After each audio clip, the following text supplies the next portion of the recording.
Hi everybody, आप सभी को मेरा सादर जय जिनेंद्र। I hope you guys are doing great. तो आज के वीडियो में हम करेंगे सबसे पहले एक वीकली एनालिसिस और हम ये भी समझने की कोशिश करेंगे कि जब ये मार्केट इतना जोर से गिर रहा है तो हमें कौन से सेक्टर के अंदर अच्छी अपॉर्चुनिटी मिल रही है या फिर कौन सी इंडेक्स के अंदर हमें अच्छी अपॉर्चुनिटी मिल रही है। तो चलिए शुरू करते हैं हमारे आज के end of the day analysis के साथ।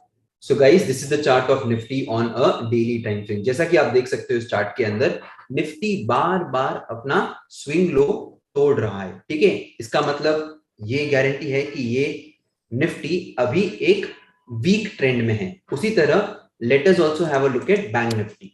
ठीक है, अगर आप बैंक निफ्टी को देखोगे तो ये भी एक सिमिलर स्ट्रक्चर बता रहा है, जहां पे ये नीचे गिर रहा है, थोड़ा ऊपर जाता है, रिट्रेस करता है, then again it falls, retraces, again it falls, retraces and then it again falls। इसका मतलब ये हो रहा है कि जब भी बायर्स मार्केट में आने की कोशिश कर रहे हैं, सेलर्स उनको और नीचे तोड़ रहे हैं। इसका मतलब ये है कि निफ्टी और बैंक निफ्टी दोनों ही बहुत ही ज्यादा वीक है। इसका मतलब जो लार्ज कैप है, the top 50 companies of India, they are in a down trend.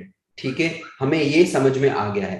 तो अब हमें क्या देखना है, ऐसे कौन से सेक्टर्स है या फिर ऐसी कौन सी इंडेक्स है जो हमें अभी हाल फिलहाल स्ट्रॉन्ग दिख रही है, या फिर हम ऐसा भी कह सकते हैं कि रिलेटिवली निफ्टी और बैंक निफ्टी से वो इतनी वीक नहीं है। तो सबसे पहले हम एक काम करते हैं, हम देखते हैं निफ्टी मिड कैप को कि निफ्टी मिड कैप हाल फिलहाल कैसी दिख रही है। ठीक है, और फिर हम देखेंगे निफ्टी स्मॉल कैप को भी।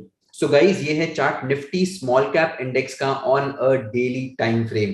ठीक है, अगर आप देखोगे यहाँ पे मार्केट यहां से जोर से गिरता है, यहीं से रिट्रेस करता है, बट अभी तक इसने अपना स्विंग लो नहीं तोड़ा है, जबकि निफ्टी और बैंक निफ्टी दोनों ने अपना स्विंग लो तोड़ा है और वो कंटिन्यू फॉल करती जा रही है। और अब हम देखते हैं निफ्टी मिड कैप को। सो गाइज, ये है निफ्टी मिड कैप का डेली टाइम फ्रेम के ऊपर चार्ट। अगर आप इस चार्ट को देखोगे तो अभी भी निफ्टी मिड कैप अपने सपोर्ट को नहीं तोड़ी है। मतलब अभी भी यहाँ पे कंपैरेटिवली उतनी वीकनेस नहीं है जितनी निफ्टी या बैंक निफ्टी में है। और अगर हम सभी सेक्टर्स को कंपेयर करें, सभी इंडेक्स को कंपेयर करें, तो हमें समझ में आ रहा है कि सबसे ज्यादा स्ट्रॉन्ग है स्मॉल कैप इंडेक्स और सबसे ज्यादा वीक है निफ्टी और बैंक निफ्टी।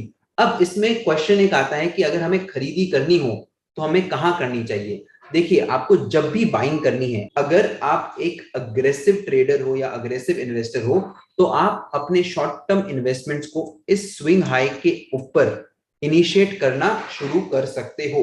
सो उसी तरह हमें देखना है कि निफ्टी स्मॉल कैप में हम बाइंग कब इनिशिएट कर सकते हैं। हमें बाइंग इनिशिएट करने के लिए जो नियरेस्ट रेजिस्टेंस है ना, वो शुड बी टेकन आउट। जैसे ही वो टूटता है तो हमें कंफर्मेशन मिलेगा कि अब मार्केट में थोड़ी स्ट्रेंथ आई है, and this can be a good point two start putting money in your small caps and mid caps.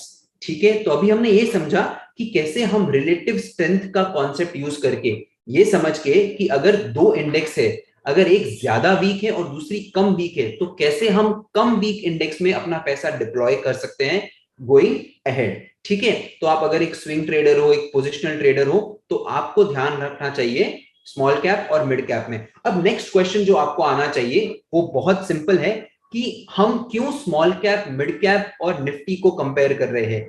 क्या पहले ऐसा कुछ कंपैरिजन हो चुका है जो आप हमें रेफरेंस के लिए दे सकते हो?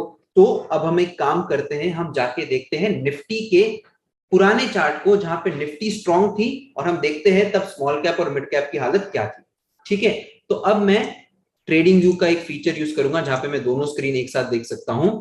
ठीक है, अब इसके लिए मेरे पास मेरा दूसरा अकाउंट है जिसमें मैं प्रीमियम यूज करता हूं। ठीक है ना, तो यहां पे अगर हम चार्ट को देखें तो let's go to Nifty first on a daily time frame. तो एक चार्ट पे आपको दिखेगी निफ्टी, ठीक है, और दूसरे चार्ट पे हम देखेंगे, एक सेकेंड। हाँ, तो गाइस मेरे लेफ्ट हैंड साइड पे है निफ्टी 50 का डेली टाइम फ्रेम के ऊपर चार्ट, और राइट हैंड साइड पे है स्मॉल कैप इंडेक्स का चार्ट। अगर आप देखोगे अराउंड 3 अगस्त निफ्टी ने ब्रेकआउट दिया और वो हायर हाई फॉर्म करते करते उसने एक नया हाई बनाया। लेकिन सेम क्या हुआ यहाँ पे, अगर आप देखोगे 3-4 अगस्त को, ठीक है, यहाँ पे स्मॉल कैप इंडेक्स जो है वो बार बार लोअर लो बनाती रही, एंड हमने देखा कि कैसे निफ्टी ने स्मॉल कैप इंडेक्स को आउट परफॉर्म किया, और अभी जो हो रहा है वो कंप्लीटली ऑपोजिट है। तो जैसे ही स्मॉल कैप या मिड कैप अपना नियरेस्ट स्विंग हाई तोड़ता है, तो आपको आपकी शॉर्ट टर्म इन्वेस्टमेंट्स के लिए जाना चाहिए स्मॉल कैप और मिड कैप की तरफ। क्यों? क्योंकि रिलेटिवली जब स्मॉल कैप और मिड कैप में उतनी गिरावट नहीं आई। तो मुझे उम्मीद है कि आपको इस वीडियो से समझ में आया कि कैसे आप वीकेंड के ऊपर अपने शॉर्ट टर्म इन्वेस्टमेंट्स और पोजिशनल ट्रेडिंग को इजीली प्लान कर सकते हो just by looking at the index. हमने कोई बहुत सारे स्टॉक्स नहीं देखे या बहुत सारे सेक्टर्स भी एनालाइज नहीं किए, हमने सिर्फ main index Nifty, bank Nifty, small cap और मिड कैप को थोड़ा गहराई में जाके समझा, और हमने ये समझा कि कैसे हम थोड़ा सा कंपैरेटिव एनालिसिस करके मार्केट में अगली तेजी के लिए प्रिपेयर कर सकते हैं। तो मुझे उम्मीद है कि आपको ये वीडियो अच्छा लगा। मेक श्योर कि आप इस वीडियो को लाइक करिए, चैनल को सब्सक्राइब जरूर करिए और कमेंट करना बिल्कुल मत भूलना। उसी के साथ thank you so much, and आप सभी को मेरा सादर जय Jinendra. Thank you so much guys.